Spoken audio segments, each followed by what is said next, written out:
Breaking news: after 12 hours, the standoff in northwest Omaha is over tonight.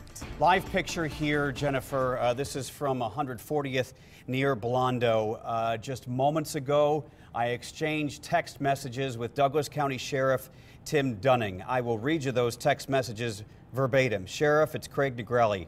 Is the suspect dead? How many victims are inside?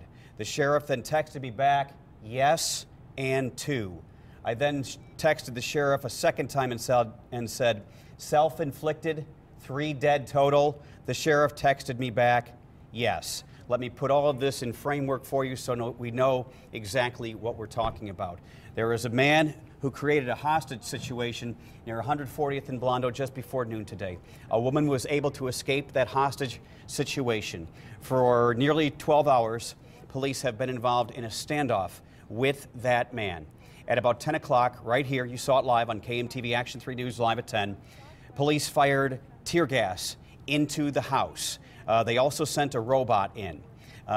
Moments ago, Sheriff Tim Dunning confirmed that the armed gunman inside that house near 140th and Blondo has in fact killed himself. In addition, as you look at video from the heavy artillery that headed into that neighborhood today, in addition, 2 other people are inside that home, and they too are dead. At about 10 o'clock tonight, during one of our live reports, we started hearing these bangs and seeing these flashes. This is video from that, I believe. You just saw the flash right there where you see the squad. Again, that was from 10 o'clock this evening. And at that point, we understand now those were actually tear gas canisters. So at that point, police decided it was time to fire those gas canisters into the home to try to get this guy to come out and to try to flush him out. Then we learned they went inside, they checked the situation after they used a bullhorn to try to alert him and make contact with him. When he did not respond, they went inside, and that's when they found him inside with a self-inflicted gunshot wound. Earlier in the day, we had heard reports that there were 2 people inside with him. Again, those are 2 people other than the woman who was released at 2 p.m. this afternoon. So at one point, there were 3 people in the home with him, and we have learned that the 2 people were killed in this situation. So what we have here is a double murder-suicide. Again, this being confirmed by Douglas County Sheriff Tim Dunning just moments ago in exchange of text messages with me. He confirmed that the armed man who has held police at bay since well before noon today is dead of a self-inflicted gunshot wound at that location just south of Champions Run, that 2 people are in the house. They too are dead. How long they've been dead, we don't know the answer to that question. But we do know that the situation near 140th and Blondo at long last is over, and it has ended in a tragic, horrible way. I talked to Deputy Chief Wheeler over the phone. We were texting. I asked him to confirm the information that Craig got confirmed from the sheriff. In the meantime, he did text back saying, I will be briefing the media soon. It appears he will be going to the scene to give this update, the information that we have just learned, and likely tell us everything that has been going on today to try to deal with this man and try to get him to come out. And at times, I'm sure they were dealing with the woman who had been in the house to try to learn, were the people who were inside, at what point did they die? Was there any chance of getting them out okay? Obviously, that is what people were asking. You know, a situation like this going so long, what are they dealing with? Well, we know they were dealing with 2 people in that home besides the shooter that they wanted to make sure they were doing their best to get them out safely, and that did not happen tonight. We should point out that police and a hostage negotiator had been on the phone with this man for a great length of time, hours upon hours. They were attempting to wait him out. They were attempting to use as much patience as possible, hoping to end this in a very peaceful manner. But unfortunately, that has not happened tonight. Again, what we do know is 3 people are dead, including the gunman inside that home near 140th and Blondo. KMTV Action 3 News reporter Miranda Christian has been out there all night. Miranda, what can you tell us from your vantage point?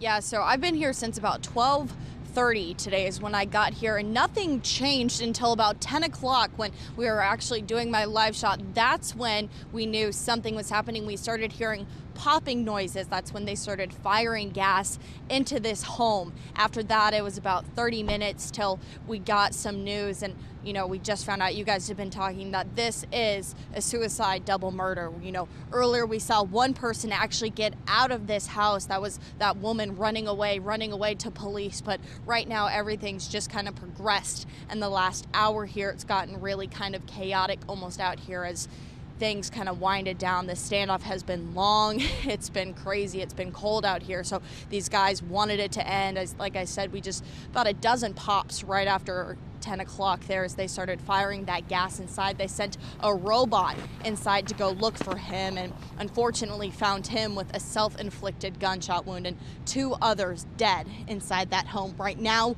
we are waiting to be briefed by one of the sheriff deputies here. He will come answer some of those questions we have about what happened today, what maybe led to this, if they've been able to figure that out. We know they were talking to him a lot. Maybe he gave some indication of what was going on. So a lot of questions still need to be answered, and we will do our best to bring that to you once he comes and briefs us. So still live at this scene, I'm Miranda Christian, KMTV Action 3 News. Okay, so still a lot of unanswered questions after the obvious headline that 3 people are dead inside a home in northwest Omaha. The gunman and 2 other victims.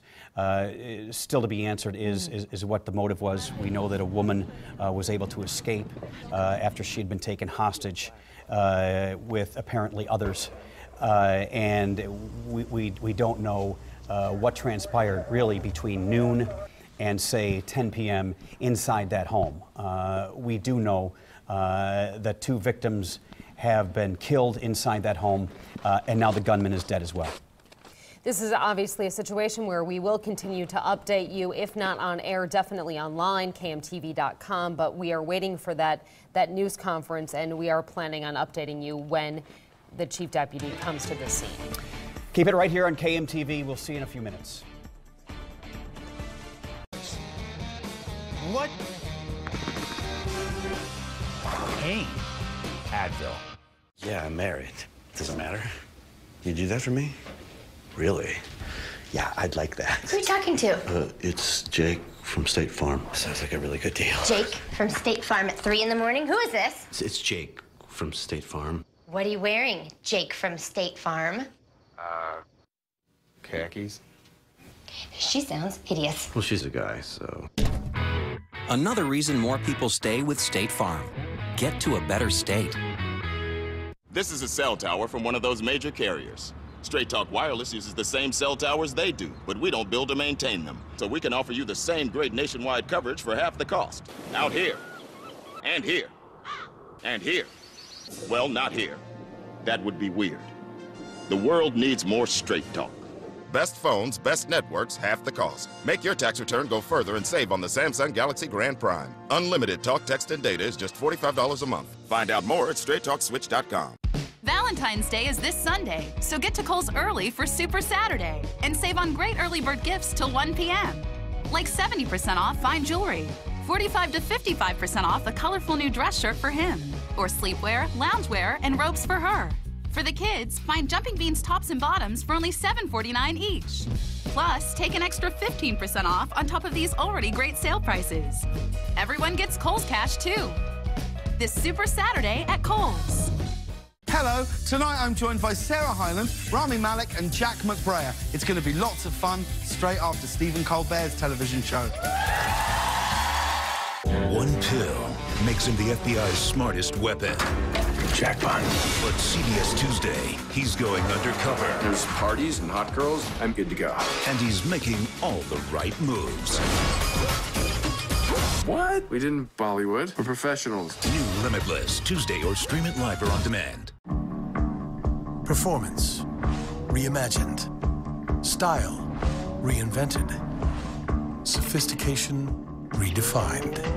The all-new Lexus RX and RX Hybrid.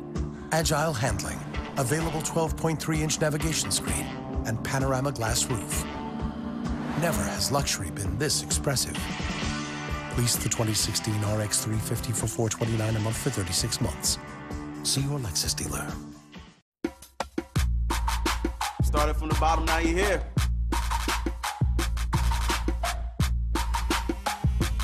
love what I do. I wouldn't do it if I didn't.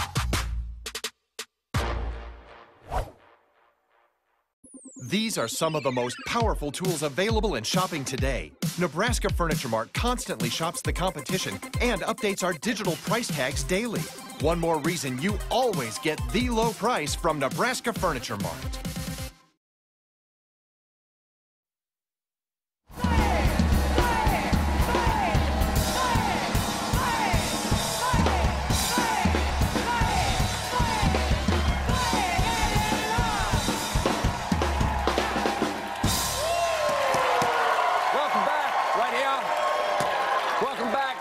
Guest is a leader in the Black Lives Matter movement. Please welcome DeRay McKesson.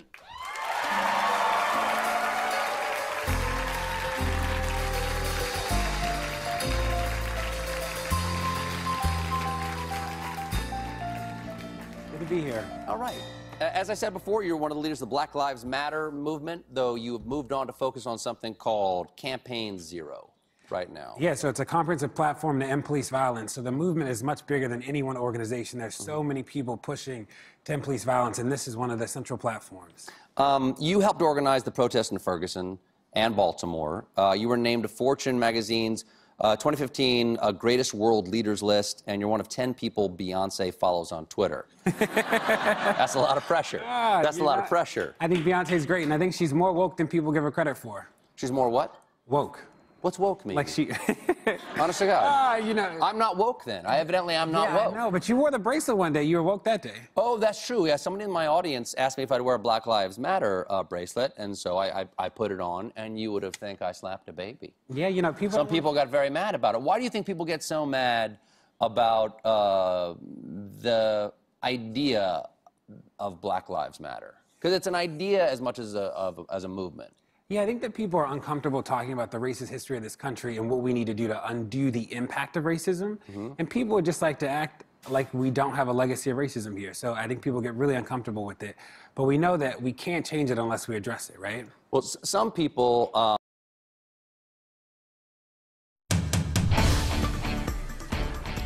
This is a KMTV Action 3 News breaking news update on the standoff and SWAT situation at 140th and Blondo. We are about to get an update from Tom Wheeler. Yeah, Douglas County Chief Deputy Tom Wheeler is about to give this update. We know the person who had been holed up all day. Let's listen in. I can report that the standoff is over. The suspect in this case has died from a self-inflicted gunshot wound.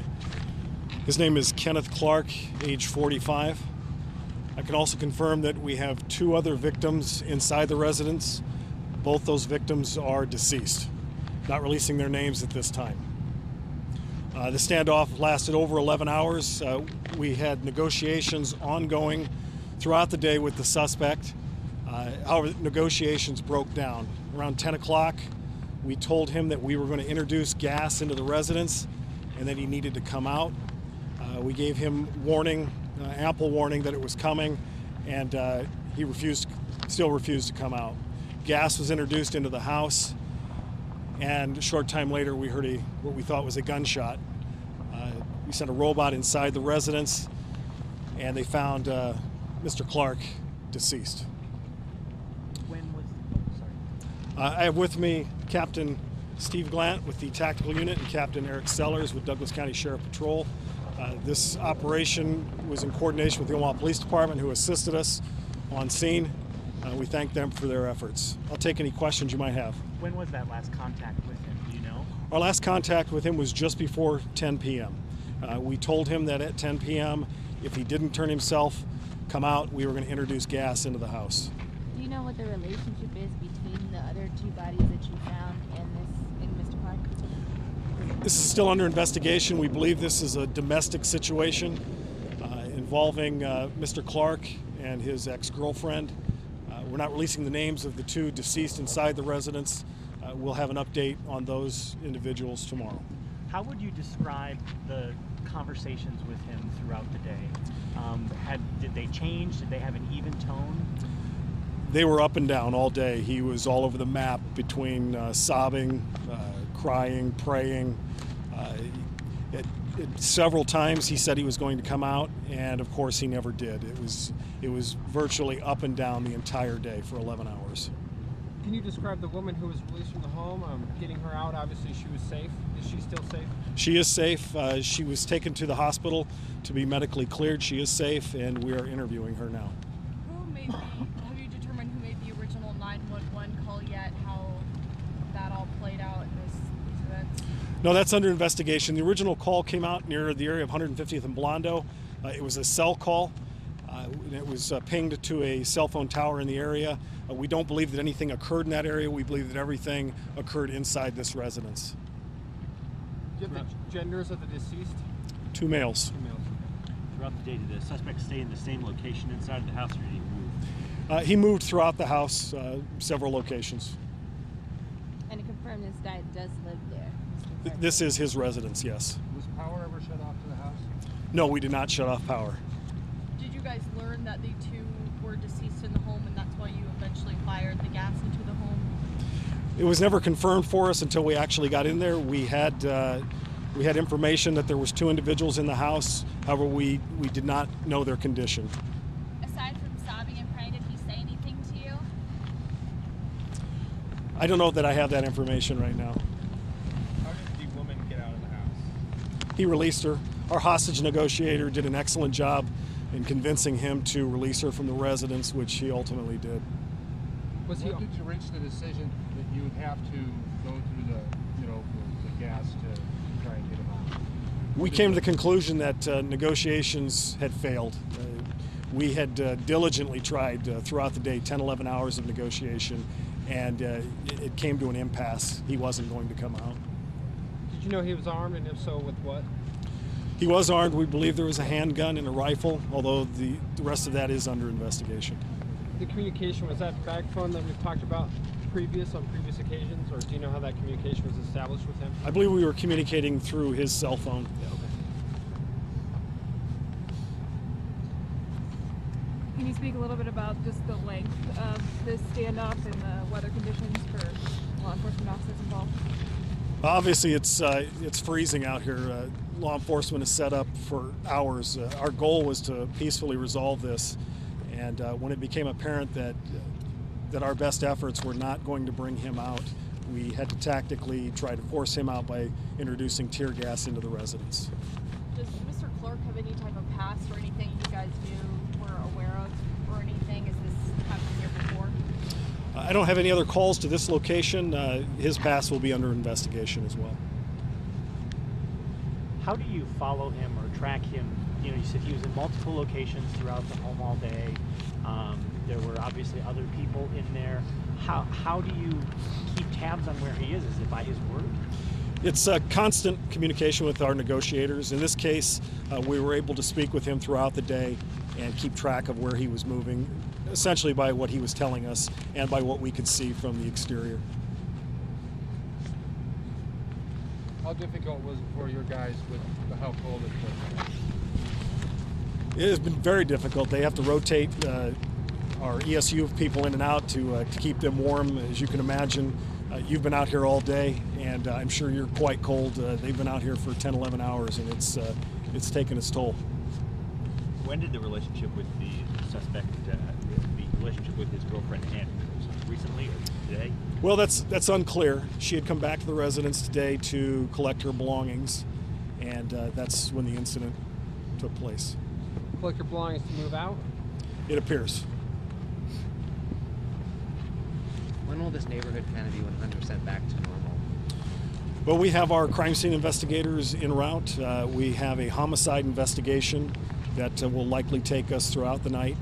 It just depends on how long it takes to process the scene inside. Do you know how long the 2 in the home were dead? We do not know. That is under investigation.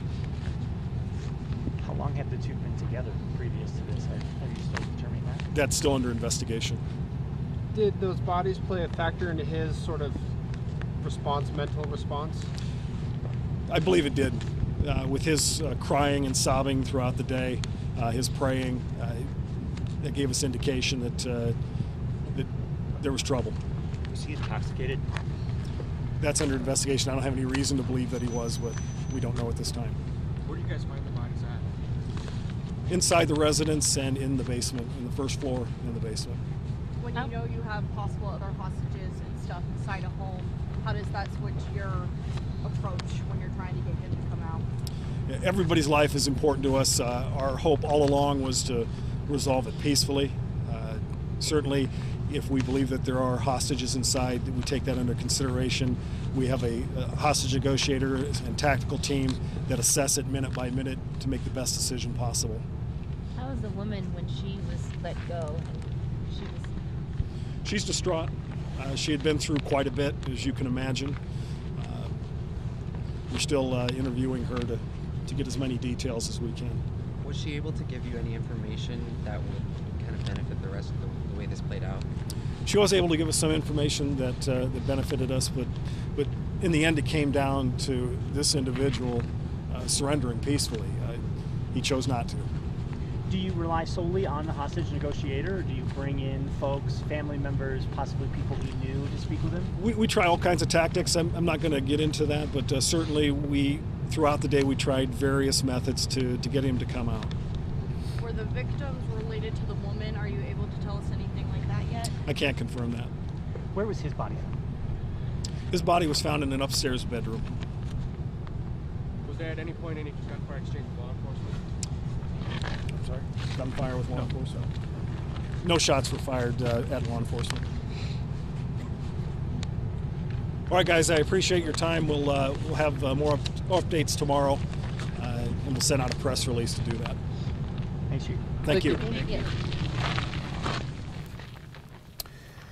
Douglas County Sheriff's Department Chief Deputy Tom Wheeler briefing the media on what has been a deadly end to the work week in Omaha. 3 people are dead, including a gunman and 2 other men. That hostage situation and standoff came to a dramatic end just after 10 tonight. According to Chief Deputy Wheeler, negotiations failed. At 10 o'clock, police told the man, who was armed with what they believed to be 2 guns, that they were going to fire in tear gas if he did not come out and surrender. He says they gave him ample warning. They sent the tear gas in, they sent a robot in. Moments later, the man took his own life, shooting himself in an upstairs bedroom. When police entered the residence, they found 2 other men dead. One on the first floor, another in the basement. So at this point, what we know is 3 people are dead. The gunman who held police at bay for nearly 12 hours since before 12 noon today, 2 other people who were in the house with him. We do know that 1 woman is safe. She was held hostage. We had video of it throughout the day right here on KMTV, that the hostage negotiator was able to convince the man with the gun, 45-year-old Kenneth Clark, to let the woman go, believed to be his ex-girlfriend. From there, the standoff situation ensued. And more on that, it does seem to be a domestic violence case. The woman, the ex-girlfriend, they believe, came to the home, the house of Kenneth Clark, to collect some of her belongings. We saw in some pictures and some video, I believe you can even see there was a U-Haul truck there. She came to collect her belongings. It is understood she came with some men to collect her belongings. The chief deputy would not say the relationship between the woman and those 2 men. During the course of the negotiations, he did release that woman. That woman has now been talking to police, being interviewed by police. We were asked at one point, or he was asked at one point, whether they knew when these 2 men were killed, and his answer to that was they didn't know until they went in. They had wondered, they had speculated, they knew there were 2 people inside. They did not know their condition until they went inside, and they confirmed their worst fears, truly. Chief Deputy Wheeler says a homicide investigation is now underway. Here is a live look at the scene. To the residents, to the folks who live in the area of 140th and Blondo, south of Champions Run, we want to let you know that Chief Deputy Wheeler said the standoff is now over. The danger in your neighborhood is over. You are now safe. We know that earlier in the day, Wheeler had said to stay in your homes, that this was a dangerous situation, and he did not want anybody in the vicinity coming out because the man was armed with 2 guns. He was sobbing, as we heard. He was praying. and he simply was not going to come out at that point. But if you live in the area of 140th and Blondo, here's the map right here. The emergency is over, the standoff is over, and the danger is over tonight. The investigation now, though, will continue as they look into the history of Kenneth Clark, and they continue to talk to this woman about why he did this tonight. You have been watching KMTV Action 3 News, a special report on this breaking news update. Good night.